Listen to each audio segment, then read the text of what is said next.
of the greatest crowds in the West gathers to witness the launching of a Liberty ship. There is something about this crowd, as there is about this ship, that is different from any other. Something you cannot see, yet something that all who are assembled here can feel. The presence of an unseen, yet vital personality.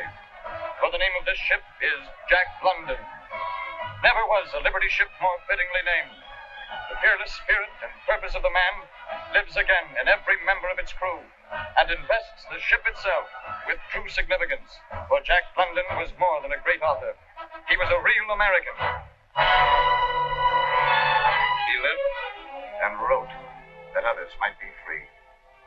Free to read the truth. Free to right a wrong. Free to raise their voices on behalf of the welfare of their fellow men.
It was awful. She just sits there and falls asleep. And the next thing you know, she's into it.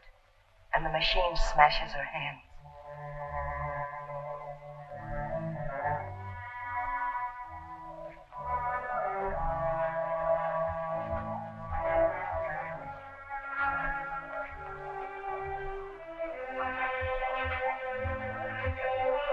Come on, all of you. Everybody back to work.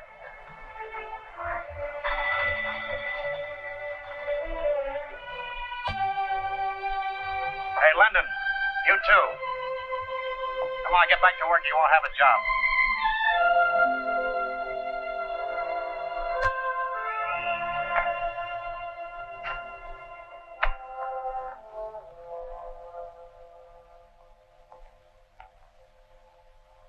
It could have been my fingers just as easy as that girl's. Lots of times I've almost dozed off and just caught myself in time. It's the rotten air and the noise that never stops. 12 hours a day beating in your brain. For 10 cents. 10 cents an hour. Oh, hello, honey. But things are bad all over. It isn't that, Mammy Jenny. It's just that people like us, poor people, have to work in filthy holes just to exist. And that other people, rich people, can have everything. Fine clothes and carriages, and not only things, but time. Time to live, and time to think, and time to learn. That's what I want, Mammy Jenny. Time. I guess you're right, Jack. Mammy Jenny, have you got any money? Well, I've got some. Some I've been saving. Would you lend it to me? What for? I want to get myself a boat. I can make money, lots of it, fast. Jack London, what are you thinking about? Oyster hauling? Oyster hauling? Oyster pirating, you mean? I wouldn't stay at it long, Mammy Jenny. Just a few hauls, and I'd have enough money to last me 3 months. A whole year, maybe. Then I'd be free to get some schooling. Don't you let me hear you talk like that. I have to bring you in this world. And I want to see you grow up right so you'll mount to something. I ain't going to help you get in no trouble. I don't want to get into trouble. I'm trying to get out. Is it wrong to want to fight your way out? I'd pay you back. Every cent, more even. Oh, it ain't the money, darling. You can have all I got. But I couldn't sleep nights worrying over you. Oh, Jack, if anything had happened to you, I'd never forgive myself. Never mind, Mammy Jenny. Forget about it.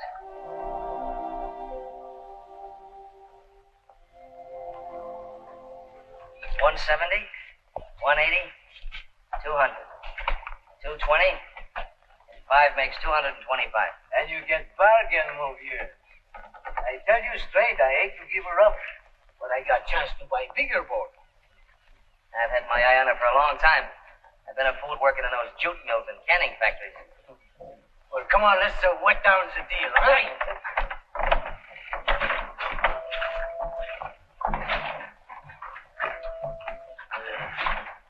Oh, Mamie, get your stuff off that boat. Meet me on the Reindeer.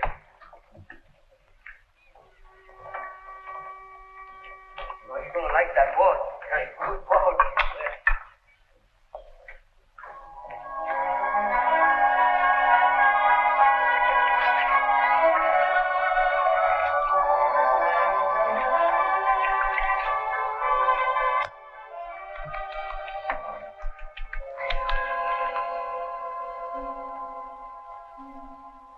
Hello?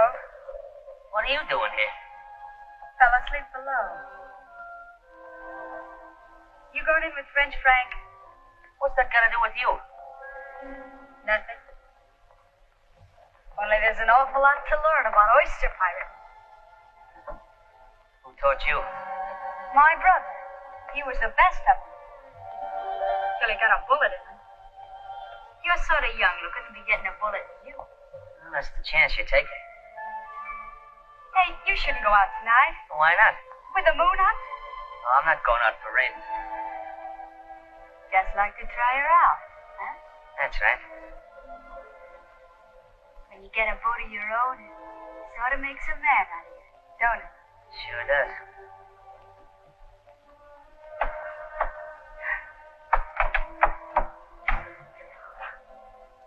We got some sail patching to do. A rat must have got at this one.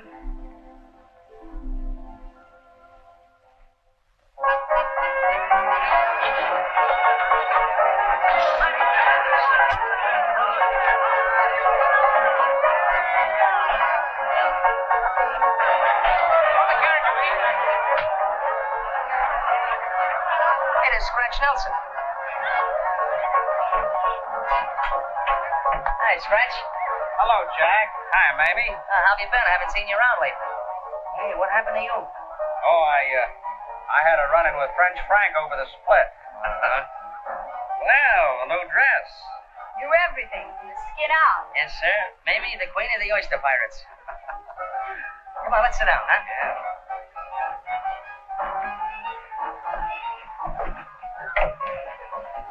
Hey, Jack. You know, I was just wondering. How's about me coming in with you? Why, sure, Scratch. We make enough for a three-way split. Be glad to have you. Only you better talk to my skipper here. Well, what do you say, Mamie? Sure. Why not? Then I'd have somebody to chew the fat with when Shakespeare is writing one of them yarns of his. Hey, Curly. Double drinks all around. My new partner. Coming up, Jack. We'll have a real blowout after our first big haul.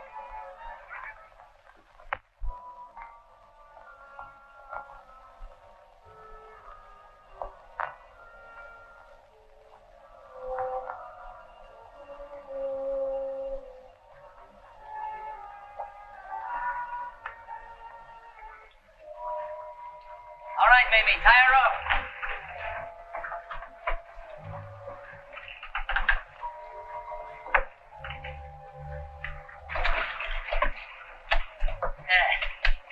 Well, we're in first again, Scratch. We ain't been second yet.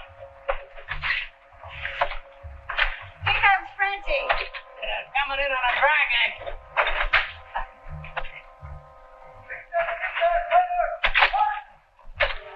Come on, let's beat him to the market. That's the girl.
are you thinking?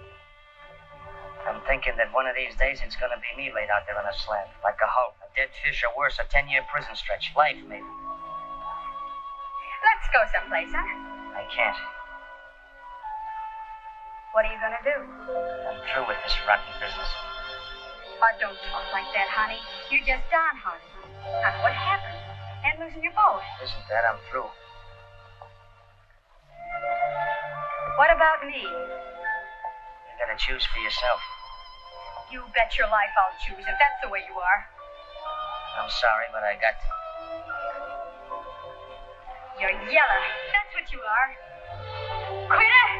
Dirty, stinking quitter!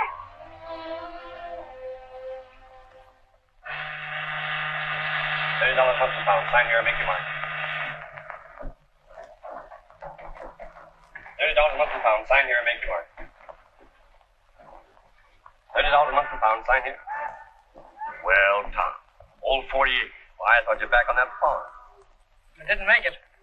I'll make it this time, though, you bet. How long is this cruise? About 7 months.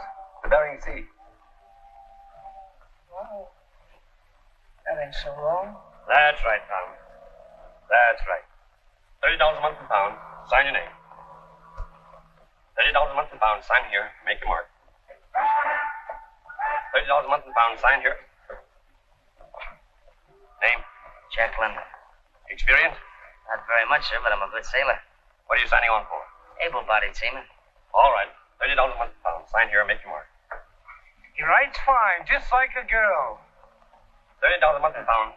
Sign here and make your mark. $30 a month and pound. Sign here and make your mark. $30 a month and pound. Sign here and make your mark. $30 a month. How soon do we sail, Captain? Oh, you're anxious to sail, eh? Sure am. You just can't wait to tangle with them seals, huh?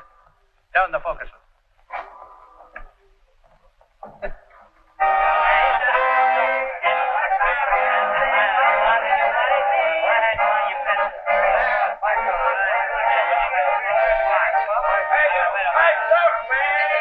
Help yourself, mate.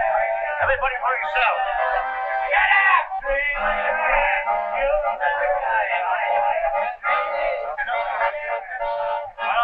You're gonna like this, old boy. I'm glad to be honored.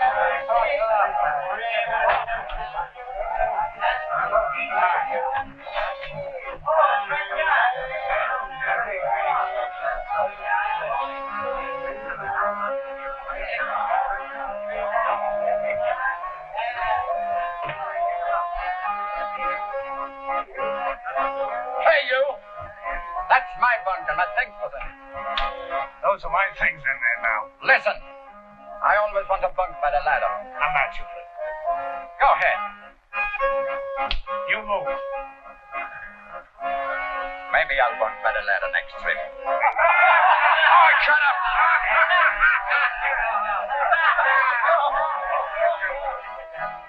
We're living in an old 40 acres. You mind your own business. Keep your mouth closed. How is the farm? Up!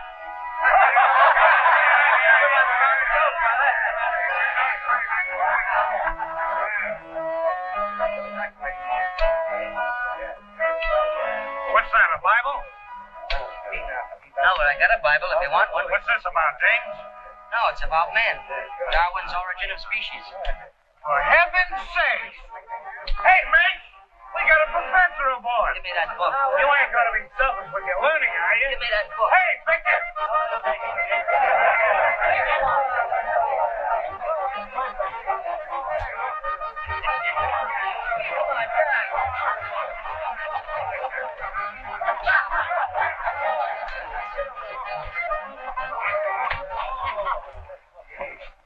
That's something you won't get out of books. Why don't you leave the boy alone?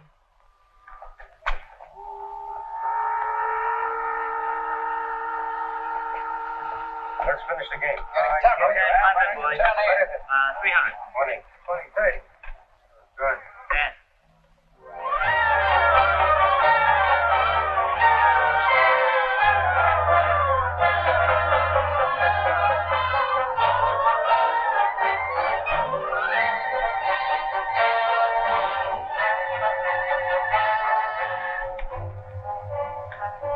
Seals ahead! Well away!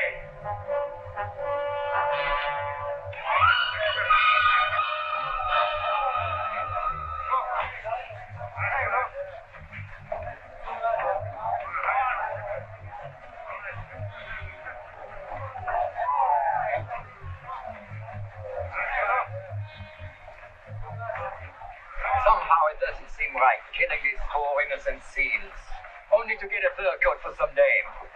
Who's doing it for days? We're doing it for dough. You mean we're doing it for dough to put fur on, James? Right. Well, I got one down in New Orleans, and I'm going to marry right after this trip. We're going to have plenty of kids. That's right, Victor. Yeah, the trouble is you'll never get past the first saloon. Not this trip. Boy, I'm going to save every cent I make this time. Yeah, like old Tom. He's always going to buy a farm. You mind your own business. Shut your big mouth. Yeah, why don't you leave the old man alone?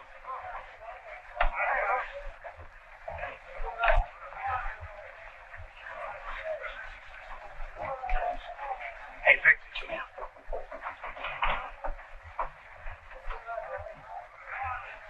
Oh, landlubber. Greenhorn. Hey, London. What'd you do with that whetstone? I left it aft. Well, get it, will you? This knife of mine won't scrape a seal's eyelid.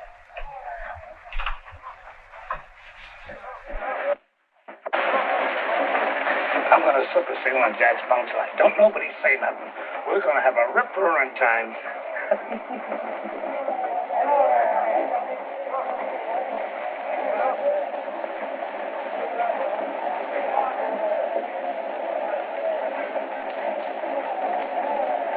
Hey, where you going with that? She's got a date slam. Don't nobody say nothing.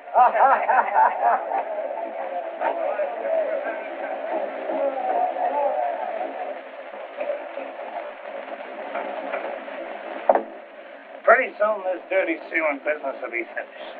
Then we'll be heading for Yokohama. You ain't never been there, have you, Jack? And what's it like? Just imagine it was here, with a flock of geisha girls swarming all around. Geisha girl, huh?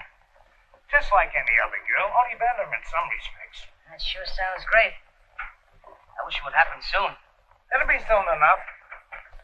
You get an experience coming that you'll never forget. Never. Sure sounds wonderful.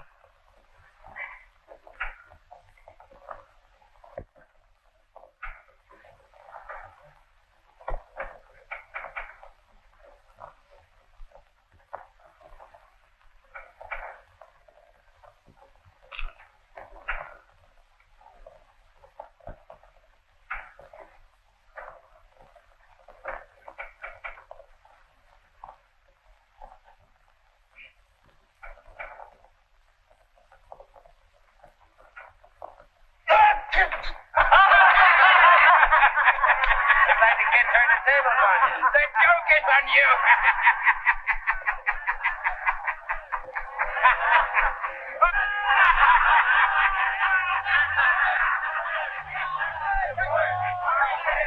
Jack! Better get out of here until he cools off.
Get up, Jack.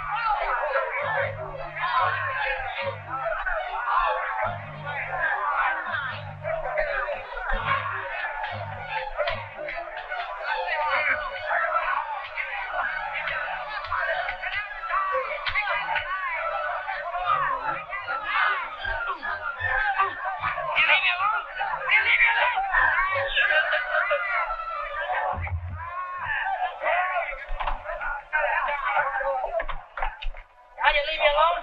You leave me alone? You leave me alone?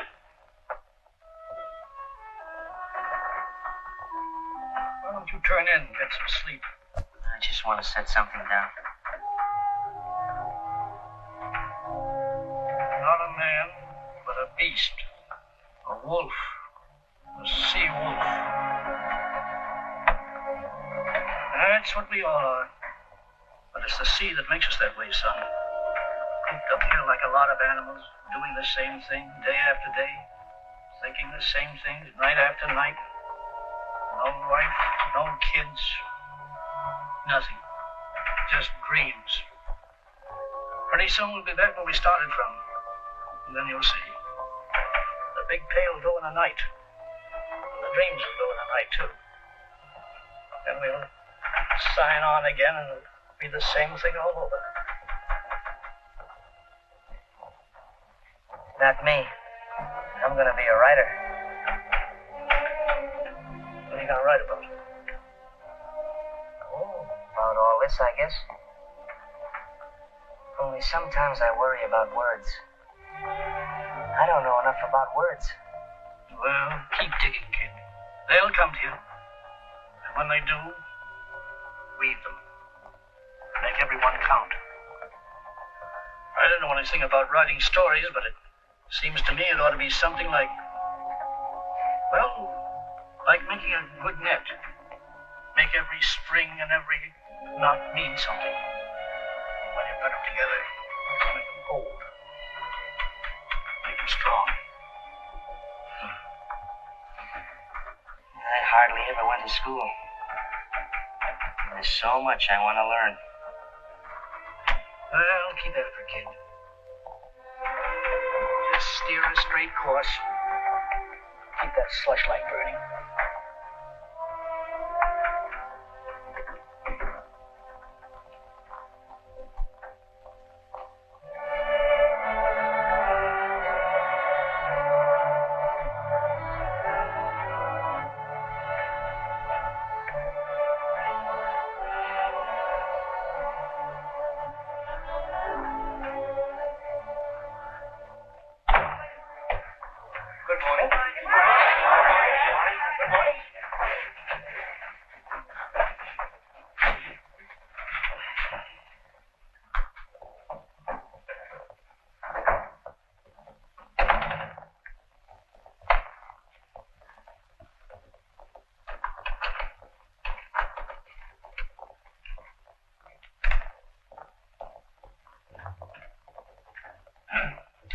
I spent a pleasant evening going over your short story compositions. As usual, I have selected examples from the submissions. And as usual, the authors shall remain anonymous. So if the shoe fits, you can hide your consternation behind a poker face. The two stories I have selected represent the extremes in writing. One is fraud, an attempt at whimsy that evaporates into thin air. The other is raw, almost brutal to the point of unbelief. In other words, one of you will tickle a cloud with a feather, and the other has battered good taste with a sledgehammer. I shall read from the feather. Penelope nibbled at her bonbon. Her thoughts skipped from nothing to nothing. She was in a pink-blue haze. Her mamma wafted in and blended with the nothingness. She seemed desperately worried. Penelope, she breathed, have you seen my thimble? This made a profound impression on me. I immediately stopped reading and went back to my police gazette. I now come to the sledgehammer. Go on, he advised her. Pull the trigger and kill a man. Spatter his brains on the floor and slap a hole in them the size of your fist. That's what killing a man means. Excuse me, Professor Hilliard, but since you've made me a horrible example, would you mind discussing my story a little bit? Not at all, then. Not at all. Well, sir, just what is it that's so wrong with my writing? Well, boiled down, I should say too much imagination. Too much exaggeration. After all, you know, London, slap a hole in him the size of a man's fist is... I saw it happen in a joint in Singapore.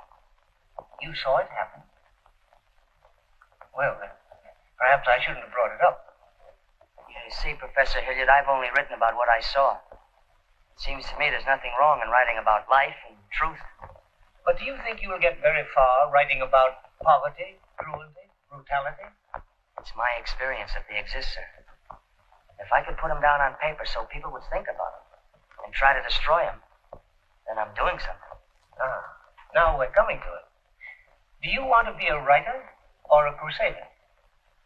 Well, I don't know if I'm capable of being either. I knew when I came here that I was different from the rest of you, but that didn't stop me. Your entrance exams almost did, but I crammed myself with what I needed to get by. I knew that I had to dig harder than the next fellow because I'm rough and barren ground. But, sir, I've watched the Chinese cut terraces into a rocky hillside and patiently wait for the rain to wash down silt so things could be planted and made to grow. In a way, I felt that I was like that with a little help, I could make the things grow that are inside of me. I learned that a strong back wouldn't take me half as far as a good head if I could develop one. That's why I came here. But, Professor Hilliard, if my great fault lies in writing about what I know and what I've seen, then I'm afraid it's a fault that can't be corrected here. I'm sure you didn't intend to ridicule me, sir. It's perhaps a trick of yours to make me think. Well, sir, the trick has worked. Thank you, Professor Hilliard.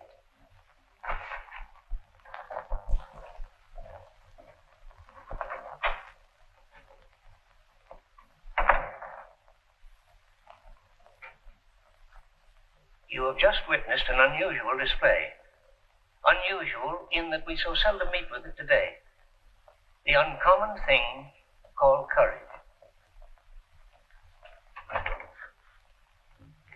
I would suggest that the rest of you do not try to emulate him.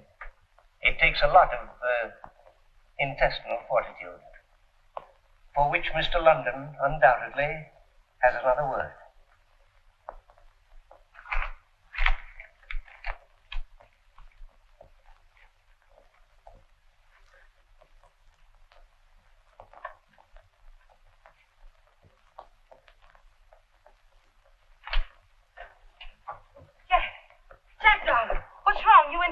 No, Mammy Jenny, I sent for you to help me pack and store some things.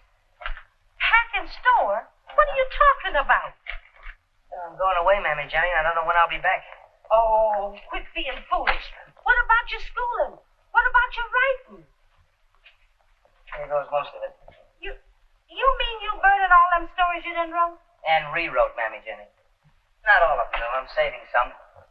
And one of these days, when I'm successful, I'll dig them up out of this trunk and dust them off and send them to the same editors who are turning them down now. They'll buy them when I'm famous and write to tell me how good they are. But, Jack, you got me all mixed up. First you sweat and you grub and you work yourself sick so as you can go to school and learn to write. And toss it, just like that. And say you're going away. Where are you going? To the Yukon, Mammy Jenny. Yukon? Where's that? Up north in Alaska. What are you going up there for? To get some money, Mammy Jenny. There's been a gold strike, and with a little luck, I can hit it. And I won't have to worry.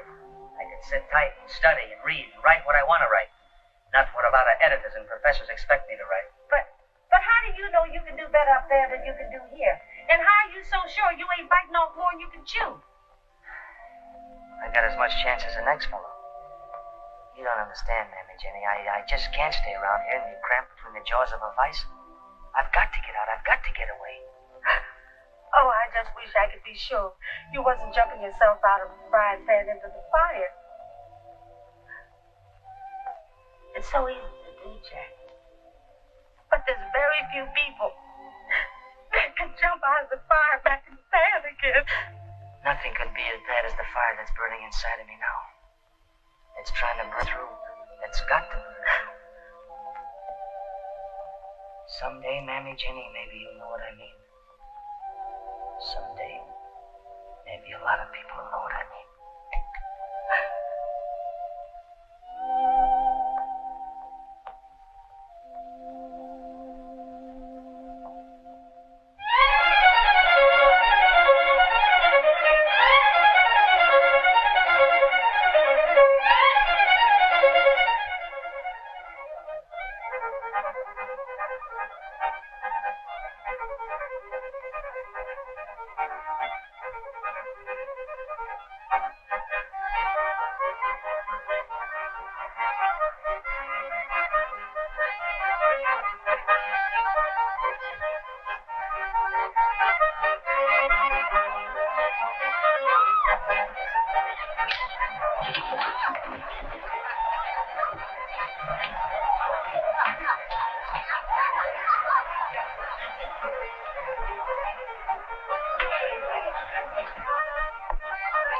Raise that 20.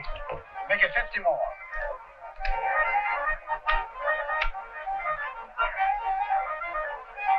And 100. That's not too much.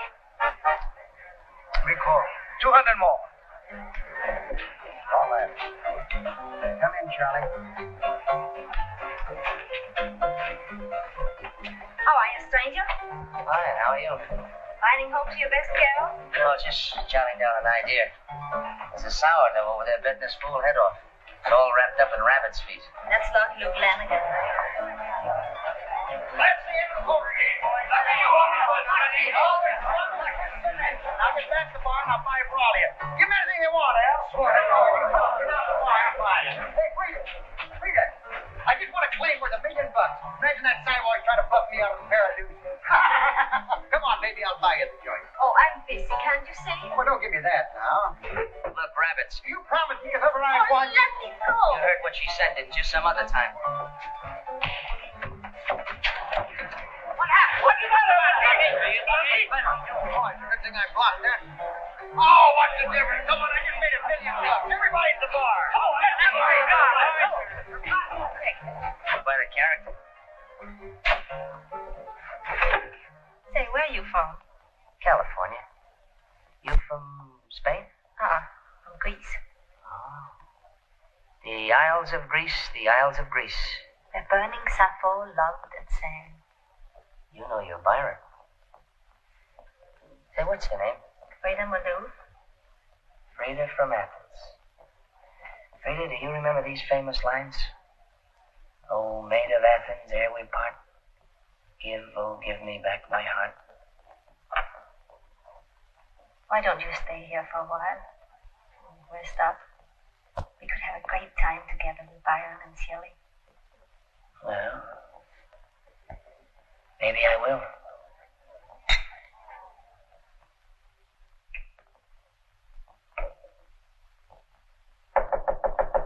See who that is. Chichaco. Hello. You got a minute? Where have you been all day? Well, I got an idea last night from what you were telling me about that mass book. Excuse me. I got an idea last night from what you were telling me about that mass ball, and I wrote a story about it. Of course, it's still rough, but I think I caught something of you in it. I'm going to call it The Scorn of Women. Hey, that doesn't sound bad. Well, here goes. Frida was a Greek girl. At least she purported to be Greek. Her furs were the most magnificent from Chilkoot to St. Michael. Oh, that's overdoing it a bit, isn't it? And her jewels were the envy of every woman. Ready, Miss Malou. All right.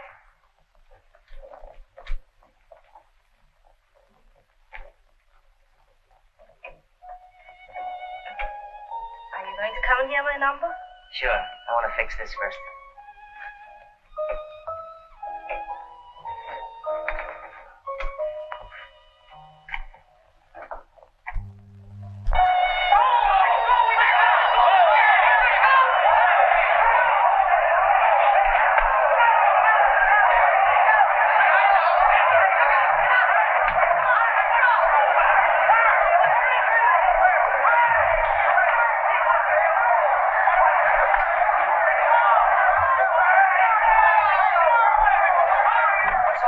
Roll strike, biggest Santell tornado. Whereabouts? 80 miles from here.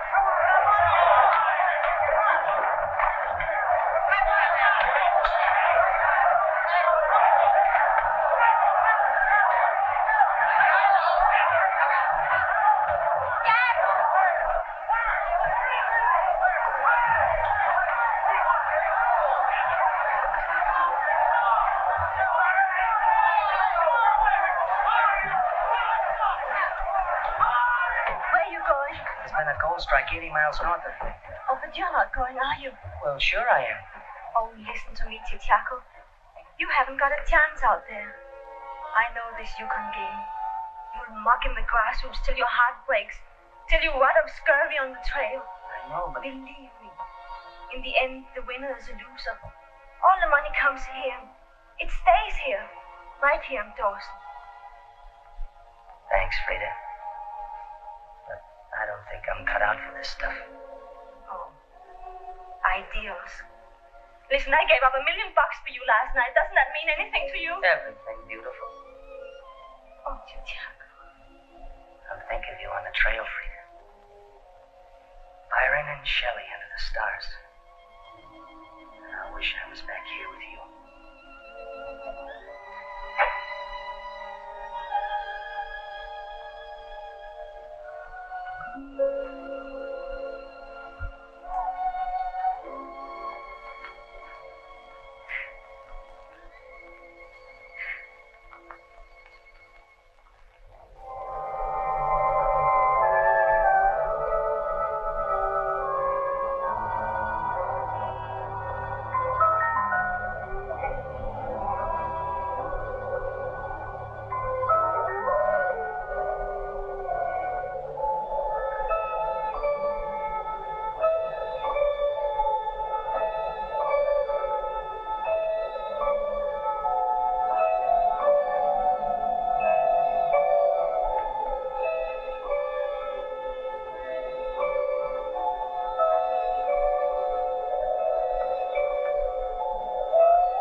Where does all that snow come from?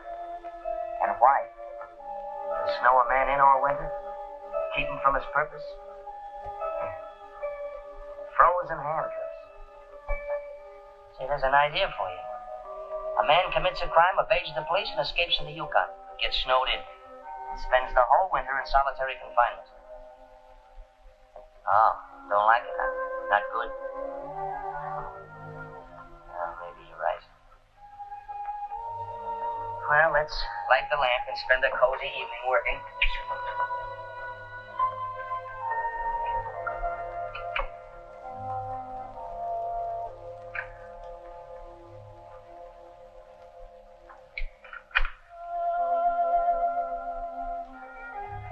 Now, if you're a good fellow, I'll let you in on the last 2 chapters I wrote. Remember where we left off last night? Right in the middle of the big fight. Well, listen to this. In vain, Buck strove to sink his teeth in the neck of the big white dog. He clashed fang and lips were cut and bleeding, but Buck could not penetrate his enemy's guard. Time and time again he tried for the snow-white throat, where life bubbled near to the surface. Where life bubbled near to the surface. Not a bad phrase, that. What do you say? Hey, you, Buck. Wake up. Aren't you even interested in hearing about yourself?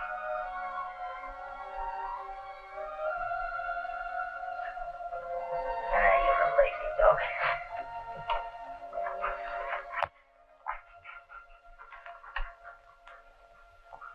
Say, where did you get that terrible scar? That must have ripped you wide open. Now, what a life you must have led, Buck. If you could only speak, what stories you could tell. What a collaborator you'd be.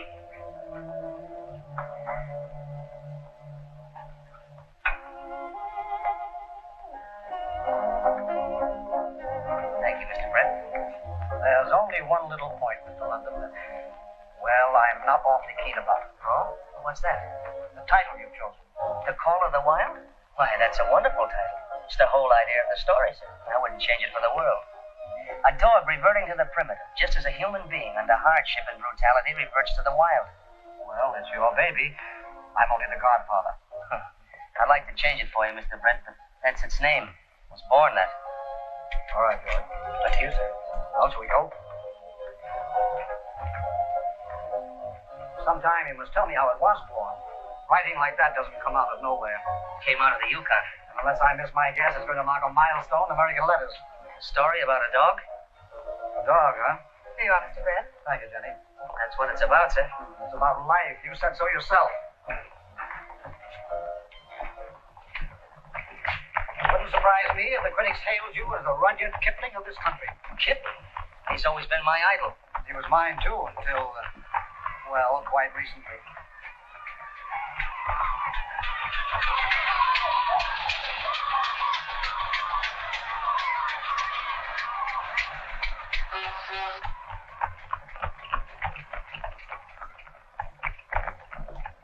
Charmian! Why, hello, Mr. Brett. Well, you two must know each other, of course. Oh, I'm afraid not. Let me introduce you. It's Charmian Kittredge and my favorite author, Mr. Jack London. How do you do, Miss Kittredge? Oh, how do you do? I'll see you later, Mr. Brett. Well,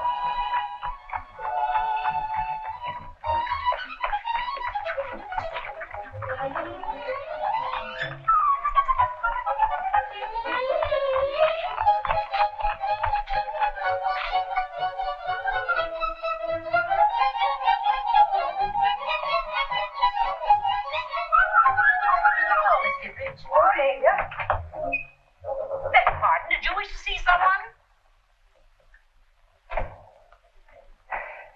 You must excuse me for trailing you here, but I had to ask you an important question. It just couldn't wait. I can imagine why you're really here. I want to apologize to you, Mr. London. Apologize? Yes. I was in such a hurry to... I'm afraid I was a little abrupt on the street just now. Abrupt? I'm glad you didn't notice it. Well, I have to get to work, but I'm happy you gave me this chance to explain that I didn't snub you purposely. Of course you didn't. Why did you snub me? Purposely? But I assure you I didn't. You snubbed me. Purposely. Believe me, Mr. London, I didn't. Purposely? But everyone says you're going to be a gold mine to the firm. I wouldn't dare snub you. Why, what would Mr. Brett say? Purposely. Mr. London, if you're not going to believe me... Pardon me, Miss Kittredge. Mr. Brett wants to see you right away. May I offer a couple of words of advice? What? Don't go. No, you stay here. Let me go. I'll explain to him and tell him it's all right as far as I'm concerned. Thank you, Mr. London, but I happen to be quite capable of taking care of my own affairs.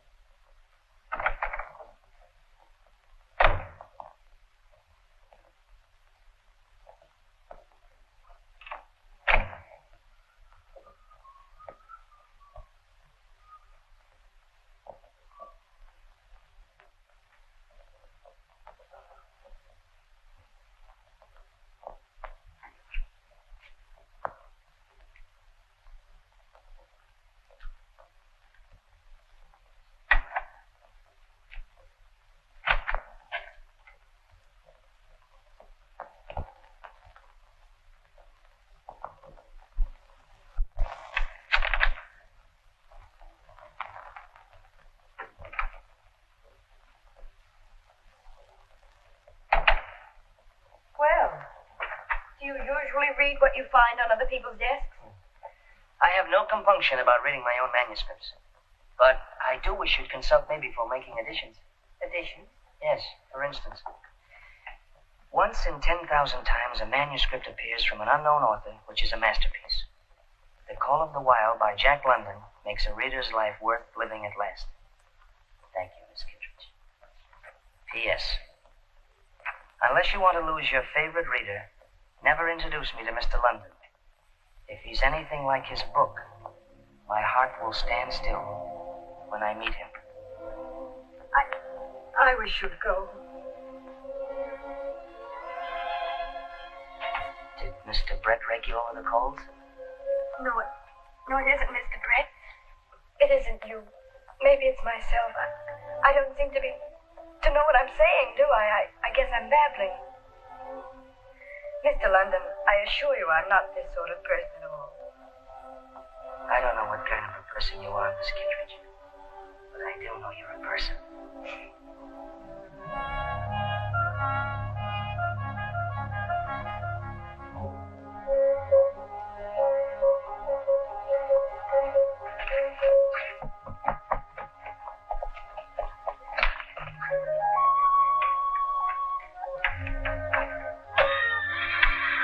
That horse likes me. He doesn't like the way you ride him. Well, I don't like the way he rides me. You know, I don't get it. When I was poor, I rode the rods because I had to. Now I ride a horse and I don't have to. Is that supposed to be an improvement? Well, Jack, it wouldn't matter if you were rich or poor, obscure or famous. You'll always be riding someone. You see, you just wrote the books. I read them. I think I know more about you than you know about yourself. You're not like other men. Well, that's not true. You should read the works of Jack London sometime and find out about yourself.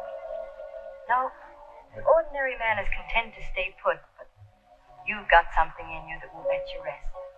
Well, it's just that I hate traps. When I was young, I thought poverty was the only trap, and I swore I'd get out of it. Now I find that money can be just as much of a trap. Words can be a trap, too. Have you ever thought of all the people who have been caught and held by words like honor, duty, and love?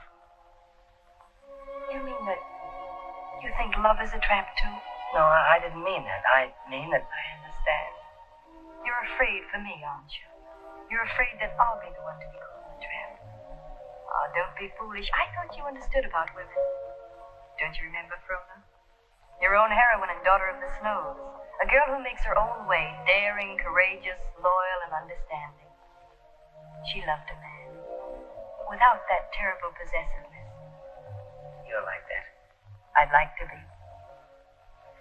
Charmian, when a man and woman meet who are meant for each other, it's like a ship, new launched, rushing to the sea. The sliding waves rebel, but neither sea nor ship hear them as they rush into each other's lives.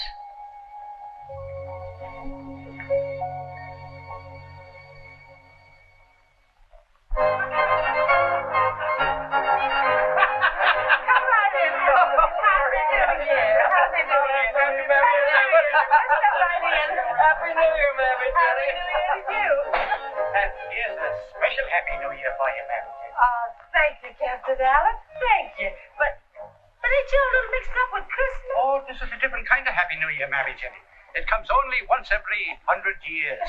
Happy New Century, you mean? That's right, dear. Oh, I can't wait to see what it got. Oh, that's beautiful, Captain Allen. Just beautiful. Now, if you're good, I'll be back with the maid to that in 100 years. Oh, no, sir, Captain Allen. In 100 years, we both going to be wearing golden slippers. I hope.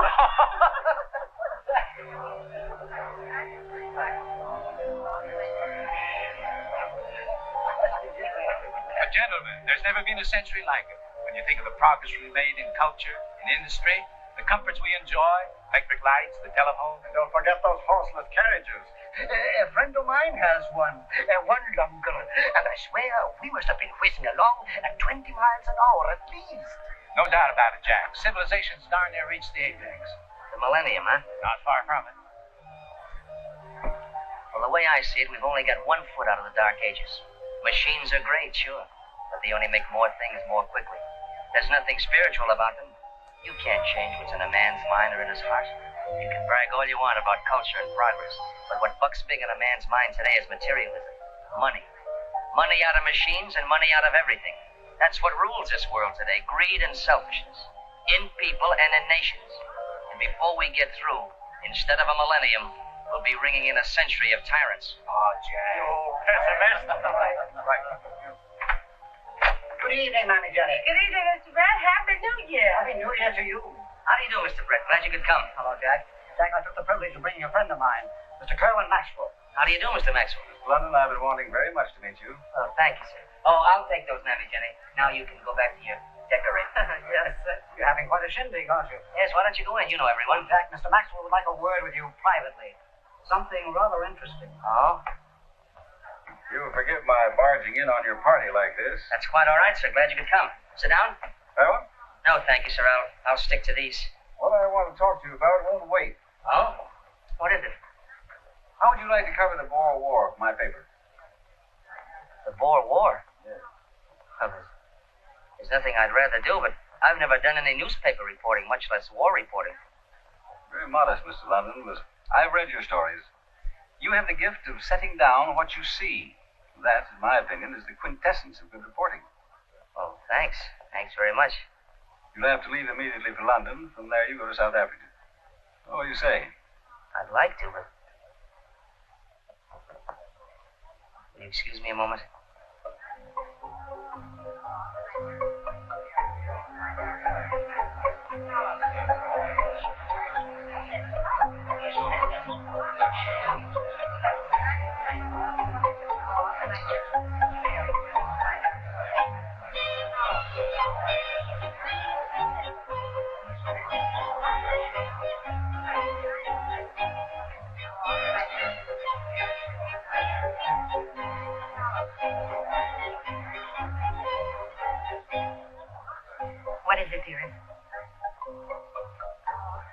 quite a surprise.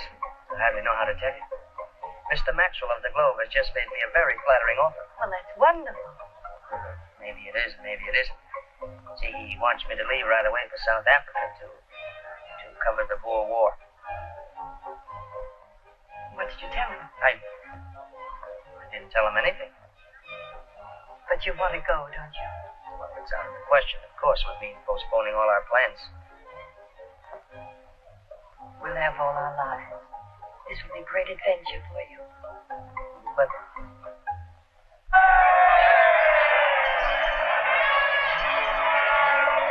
Happy New Year.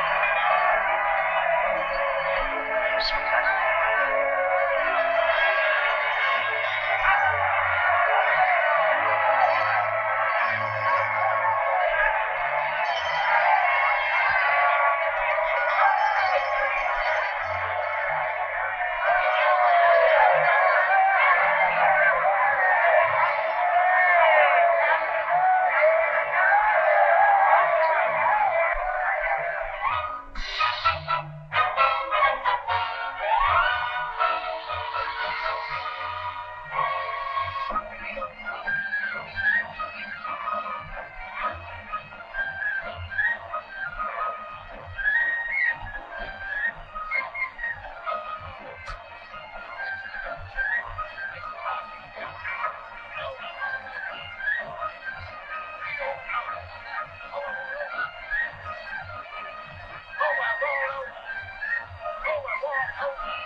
Charming and Tippy. All right. Thank you, sir.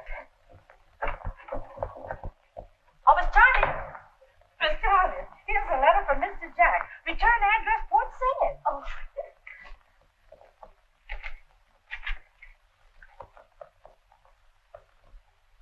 He's on his way home. Due the 16th.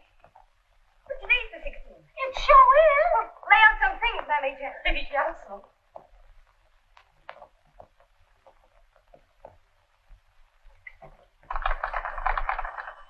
Mark at 9623, please.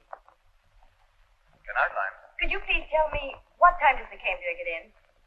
Why, the Cambria docked 2 hours ago. Thank you.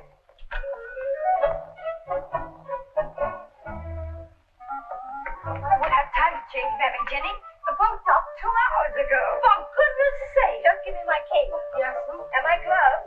Yes, sir. Oh, and Mammy Jenny, don't forget my purse. Yes, sir. Oh. Thank you. You come.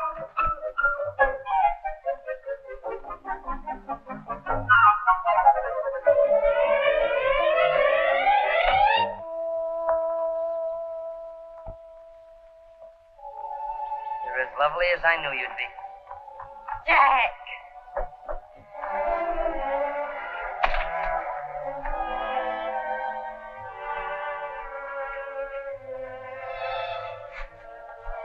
Oh, Jack. Oh, Jack. Beautiful. I got that at a bazaar in Benares. To tell you the truth, I wasn't going to buy it, but you put up such an awful fuss. Everywhere I went, you were right there beside me. Now you really need it. For keeps. Nothing will ever take me away from you again. Nothing, darling. You still want to marry me? Tomorrow? Tonight we celebrate.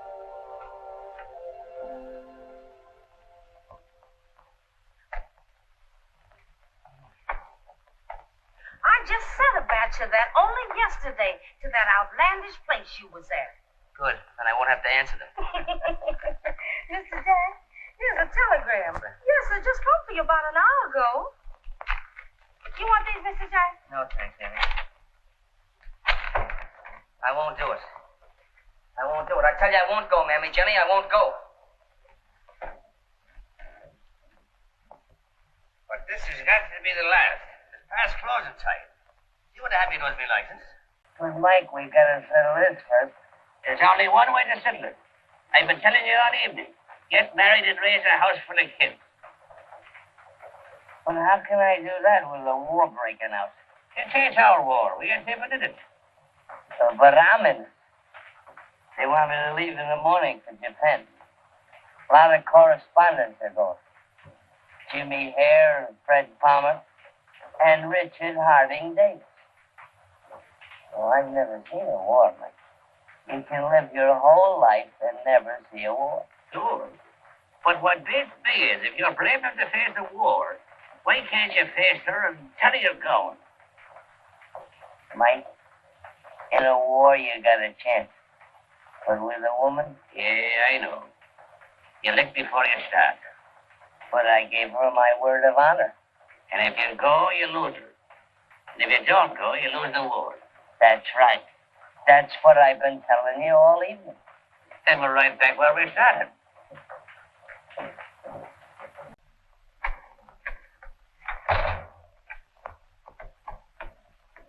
Night, Mike. Thanks. You've been a big help. Better stay home, Jack, and raise them kids. Now, don't start that again.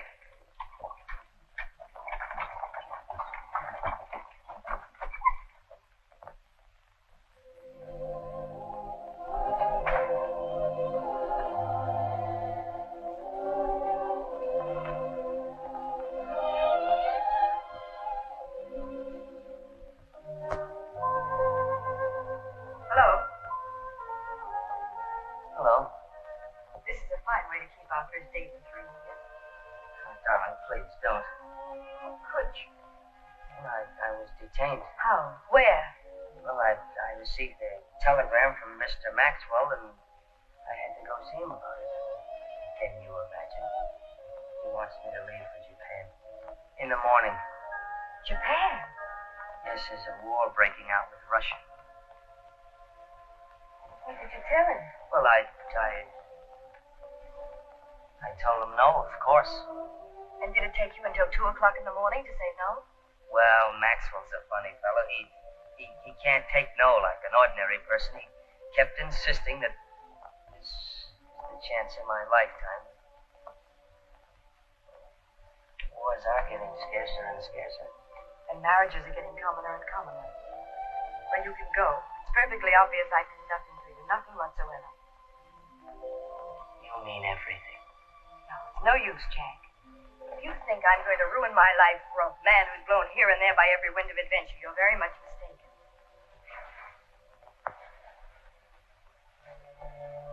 I won't let you go. Even if I was a little tempted by Maxwell's offer, which I don't admit, you come first. I love you, darling. And I swear I'll never think of leaving you again. Promise? My sacred word. Your bags, Mr. Jack, all packed and ready to go. Of course you're going, darling. Mr. Maxwell tried to get you at my house. I knew all about it.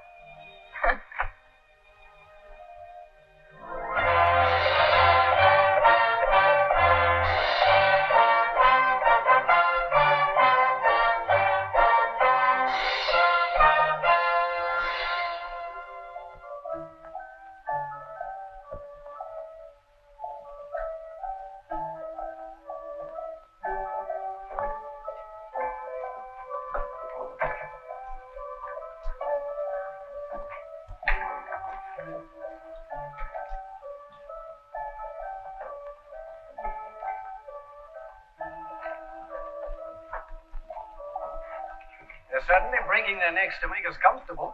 You can have it. Cases and all. What I'd give for a steamed beer and a corned beef sandwich. Looks like you're going to have it. They're concluding peace negotiations right now. 7,000 miles to Tokyo, nothing to show for it but a nice hot belly for washing rice down with sake. You can't tell as long as those skirmishes on the Korean border keep up. They don't mean a thing, Dick.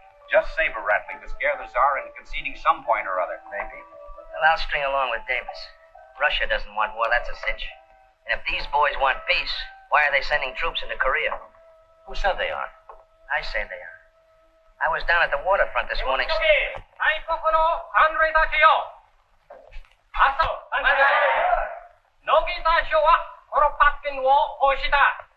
I'll break it out. You know what he's talking about, Dick?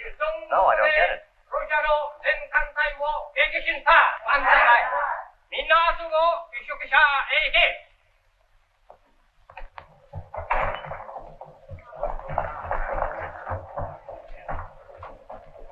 Hey, just a minute. What's all the excitement? I have the pleasure to report that our honorable Navy has just sunk the Russian fleet at Port Arthur.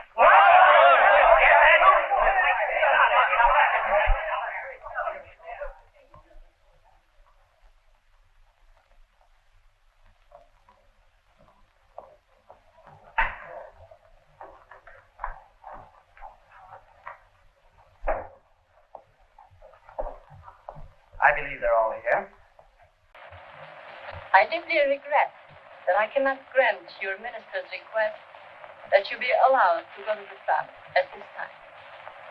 Personally, I have no objection, but unfortunately, such permission must come from a higher official than I have the honor to be. However, I will use my humble persuasion in an effort to make your desires possible. We shall arrange a banquet where perhaps you will meet the official who can grant permission for you to go to Korea. A banquet won't bring us any closer to the front. We're all accredited correspondents, Mr. Hiroshi. All we want to do is get the news and get it back to our paper so the world will know what's going on. Sometimes it is not practical that the world know what is going on. If, for instance, the Russians would have known what was going on, there would have been no Port Arthur. We could not have dealt what you call in your country the first punch. You're a little mixed up, aren't you? You mean sneak punch. The idioms of your country are so quaint, young man. I'm sorry. There's nothing I can do at the moment.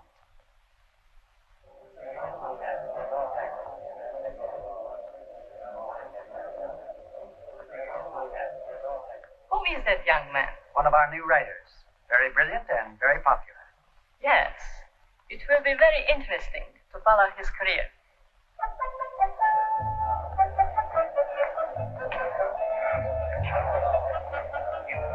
Hey, Dick, what are we going to do about this? Well, there's no use of arguing about it. We're in the same predicament as the girl who was told she could go swimming, but not to go near the water. Well, I'm going near the water. I don't care what that little sawed-off front says. Permission or no permission, I'm going to Korea. Jack, that's being plain bullheaded. I've been in the game too long. You can't get out of Tokyo without official sanction. Dick, I'll bet you $100 I can get to the front. I'll bet you $100 you won't. You're on. Hey, Jack. Good luck, Jack. Good luck, Jack.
I'd like to get passage on one of those sampans across the Yellow Sea. No, can't go. I'll pay. Plenty money. Then no go.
American war correspondent. Yes, but this is a forbidden zone, and pictures sometimes fall into the wrong hands. Wonderful. Very fast lens, I imagine. Let me congratulate you. Let me congratulate you on your knowledge of my language. You must have spent some time in America. Yes. Although I learned my English at Oxford. I am Captain Tanaka. Glad to know you, Captain. My name is Jack London. Oh, I've read some of your books. Very good, too. Oh, thank you very much. Now you know I'm not a spy. Where are you going? To the front, if I can persuade someone to give me permission. Perhaps I can arrange it. Meanwhile, it will be a great honor to have you as my guest. Come along.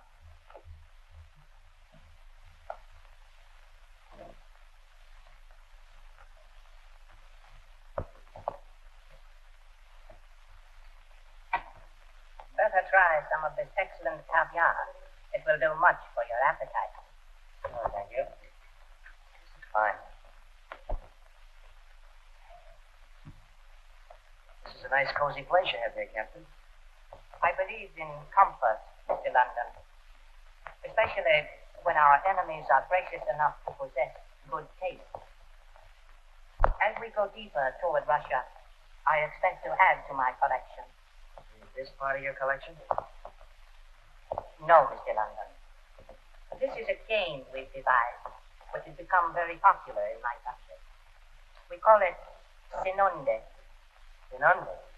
Literally, that means patience. But you might even call it destiny. Now, this little contrivance here, I call Yongensha, the process, since it foreshadows coming events. Interesting, is it not? Yes, very interesting, Captain. You see, Mr. London, this is not only the rising sun, it is also a wheel, the center or hub of which is Japan.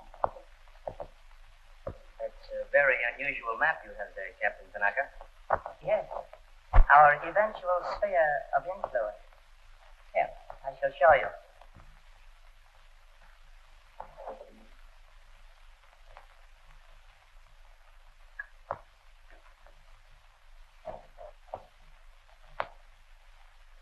You will note that the spokes radiate in all directions from the hub from which they naturally emanate, and to which, perforce, they must converge. If you will be good enough to watch the map, I shall explain more fully.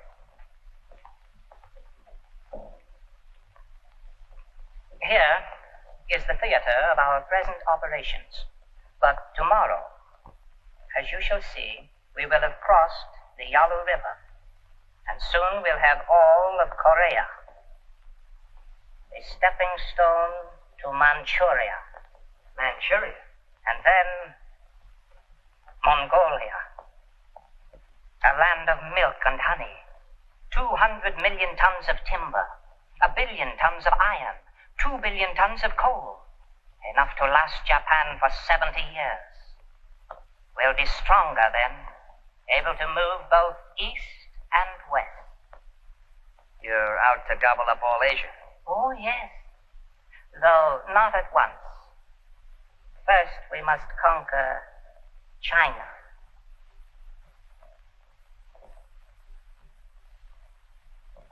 It sounds a little bit incredible. But entirely logical, I assure you. Oh, won't you be seated, Mr. London? Thank you. You see, a policy of peace is quite impossible for Japan. England can afford to pursue peace and develop trade relations because she has India and Australia to supply her with foodstuffs. So can America because of South America and Canada. But in Japan, our food supply decreases in proportion to our population, you understand. If we merely hope to develop trade, we shall be defeated by England and America. In the end, we will get nothing. That is a mathematical certainty. We've got to control China. But in order to control China, we will have to crush your country and England. That may take many years, of course. 50, 100 perhaps. But it has all been carefully planned. Scientifically. The rising sun has a destiny. Her expansion is inevitable. This, the taking of Korea, is only the first step, the first act of the drama. But the play is on. The curtain is up. And it will ring down, you'll see, upon a Japanese world. Why are you telling me all this? Why not? You'll not believe it.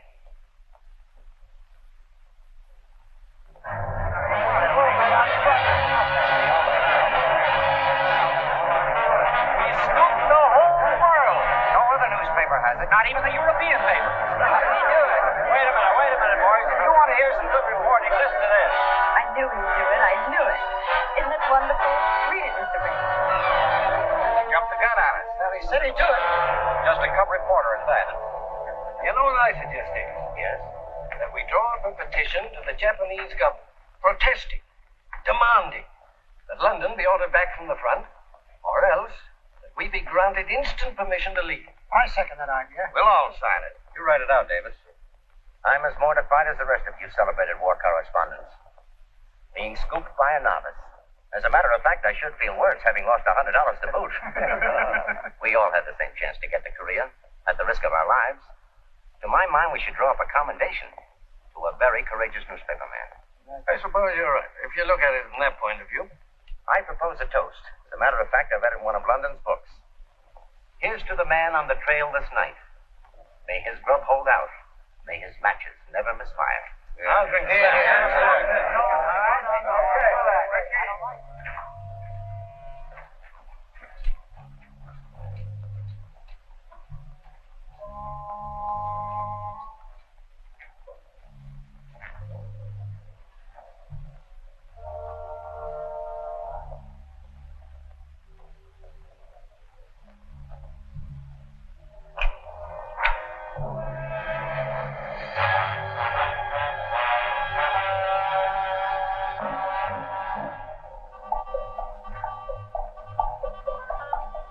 You're under arrest.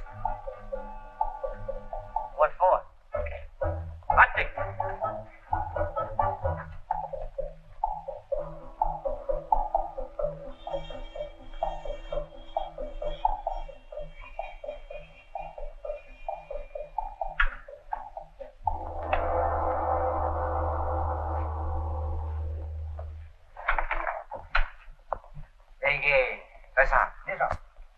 Take off hat. Tanani kitaka kita kolan? How did you get to Korea? By sampan, across the Yellow Sea. Nihaji inuta hata. Tanani chimupo kaka? How did you get past Chimopo? Through the courtesy of Captain Tanaka. Tanaka? Tanaka? Also you. Do not believe you. Well, why don't you ask Captain Tanaka? Nake Nakasanki Chosang. Why did you take pictures in Nagasaki? Why did you take pictures in Nagasaki? I was never in Nagasaki. Inoda-san Nagasaki kishonita. Also you. Japanese custom different from American. Therefore, you must not tell any lies. Ikito? Yes. General, it's all true. Good, good. You stay in the jail. Hey, now, wait a minute. You can't do this. I'm gonna...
don't see any news.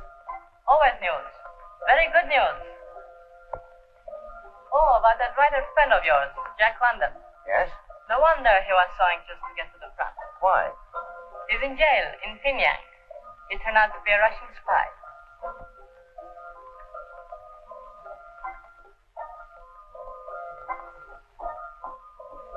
Cable blank, please.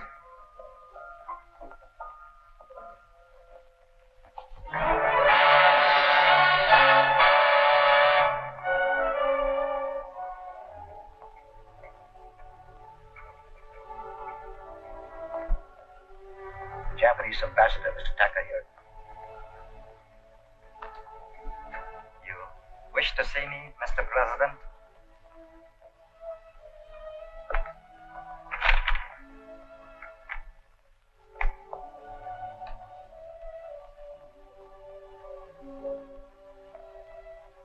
Kindly inform your Mikado that I demand the immediate release of Mr. Jack London. I'll convey your suggestion, Mr. President.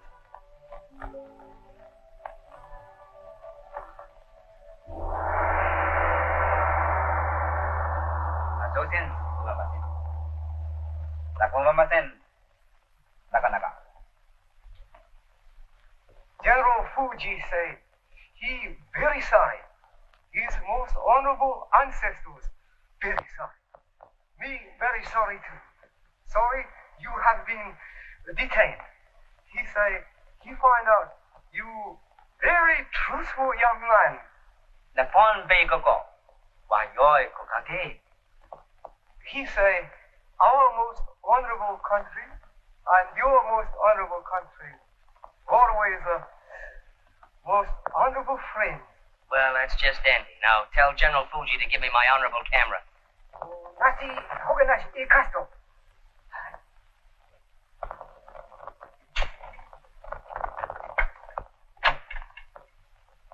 Arigato. Naka.